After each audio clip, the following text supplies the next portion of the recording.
approach making music, I can sort of bully our existences into a shared event, which is sort of what you saw.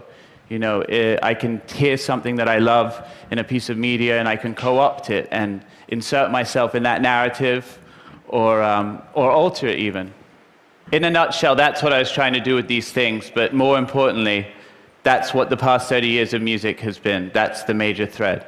See, 30 years ago, you had the first digital samplers, and they changed everything overnight. All of a sudden, artists could sample from anything and everything that came before them.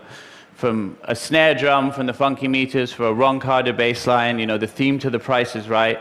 Albums like De La Soul's 3 Feet High and Rising and the Beastie Boys' Paul's Boutique looted from decades of recorded music to create these sonic layered masterpieces that were basically the Sgt. Peppers of their day.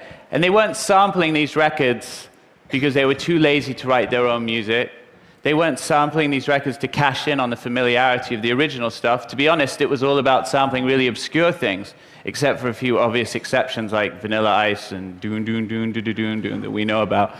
But the thing is, they were sampling those records because they heard something in that music that spoke to them, that they instantly wanted to inject themselves into the narrative of that music. They heard it, they wanted to be a part of it, and all of a sudden they found themselves in possession of the technology to do so.